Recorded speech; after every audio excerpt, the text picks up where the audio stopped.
नाहिद लारी खान जी, Samajwadi party की line इतनी confusing line क्यों नजर आ रही है? एक तरफ आप कहते हैं निमंत्रण मिलेगा तो हम जरूर जाएंगे, एक तरफ आप ही के सांसद कहते हैं कि अयोध्या नहीं जाना चाहिए, वो तो ताकत के दम पर बनाया गया मंदिर है। प्राची जी, अभी तो मैं आपके डिबेट के जो ऊपर लाइन चल रही, कैप्शंस चल रहे हैं, वो मैं पढ़ रही थी।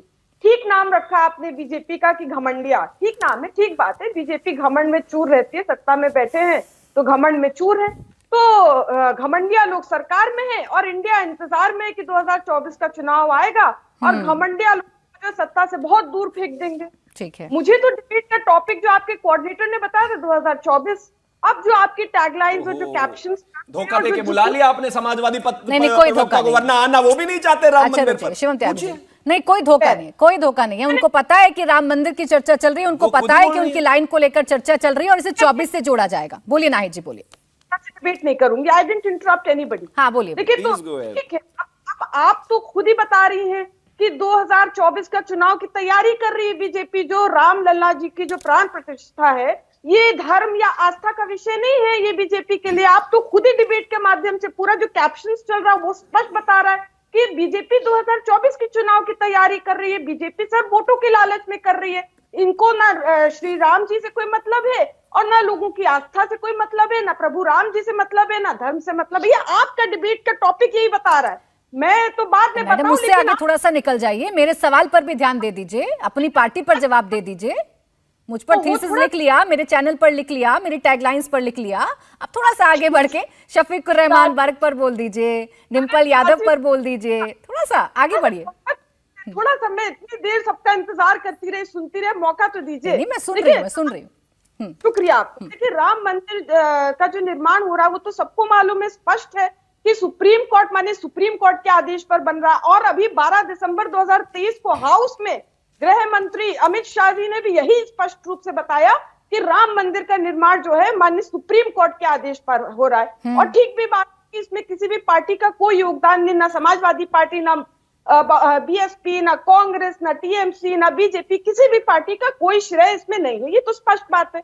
अब जो आप ये देखिए कि माननीय सुप्रीम कोर्ट के आदेश से राम मंदिर के निर्माण समिति की गठन हुआ, तो केंद्र सरकार ने निर्माण समिति का गठन किया। अब निर्माण समिति का जो गठन हुआ है उसमें पिछड़े दलित आदिवासी जो केवल और केवल भारत के मूलवासी, उनका कहां उसमें प्रतिनिधित्व है? 72% आबादी है। तो पिछड़े दलित आदिवासी तो देख रहे हैं कि हमें जो चीज बीजेपी के हाथ में थी कि वहां पिछड़े दलित आदिवासियों को बीजेपी डाल सकती थी निर्माण समिति में, उसमें नाहिद लारी जी, अब मुझ पर आरोप मत लगाइएगा। मैंने आपको बिना इंटरप्ट किए सुना हुआ है, लेकिन जब मेरे सवाल का जवाब नहीं आएगा और आप बड़ी ही आसानी से शफीकुर रहमान बर्क के बयान को टाल जाएंगी तो फिर मुझे लौटा के आपको लाना पड़ेगा। वो तो कह रहे हैं कि इंसानियत को मारकर ये ताकत के बल पर मंदिर बनाया गया है। अब बताइए, आप राम मंदिर जाएंगे कि नहीं जाएंगे?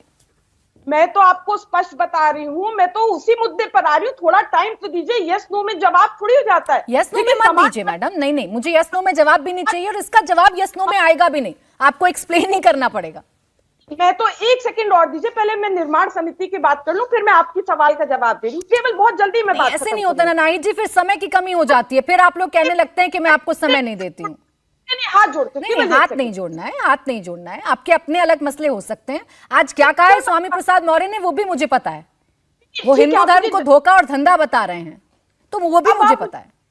ठीक है, आप मुझे बोलने तो दीजिए। निर्माण समिति में जो पिछड़े दलित आदिवासियों को जो नजरअंदाज किया, इग्नोर किया, तो पिछड़े दलित आदिवासी भी लिख रहे, उन्होंने गिन लिया है कि बीजेपी ने उनको नजरअंदाज कर दिया। बीजेपी कहां से कहां चर्चा को ले आई नाहिद जी? ना शफीकुर रहमान पर बोलेंगी, ना आप स्वामी प्रसाद मौर्य पर बोलेंगी। अरे ये चर्चा थोड़ी ना करने बैठी हूं मैं आपसे।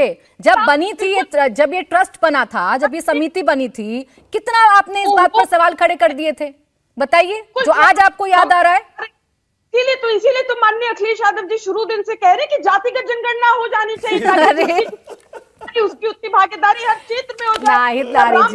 नाहिद लारी जी, अब देखिए ये नहीं चलेगा, अब ये नहीं चलेगा। आज एक ही दिन में नाहिद लारी सारे विषयों पर डिबेट कर लेंगी। आज 24 के मुद्दों पर भी कर लेंगी, जातीय जनगणना पर भी कर लेंगी, राम मंदिर पर भी कर लेंगी, लेकिन नहीं बताएंगी तो शफीकुर रहमान बर्क पर नहीं बताएंगी, नहीं बताएंगी तो स्वामी प्रसाद मौर्य पर नहीं बताएंगी। आप बताएंगी? मैं बताऊंगी, बिल्कुल बताऊंगी, बिल्कुल बताऊंगी। मैं ये कह रही हूँ कि उन लोगों पर पहले बीजेपी बयान दे ना, जिन्होंने स्वामी प्रसाद मौर्य के लिए कहा कि उनका सर कलम करने वालों को हम लाखों रुपए इनाम देंगे, उनकी जीप काटने वाले को हम लाखों रुपए इनाम देंगे। तो ये जो गैर कानूनी बयान नहीं, अब ऐसे थोड़ी ना राजनीति चलती है, वाउट अबाउटरी से थोड़ी ना आपकी राजनीति चलेगी कि स्वामी प्रसाद मौर्य पर जो रिएक्शन आए पहले उस पर बीजेपी जवाब दे फिर आप जवाब देंगी, ऐसे नहीं चलता है।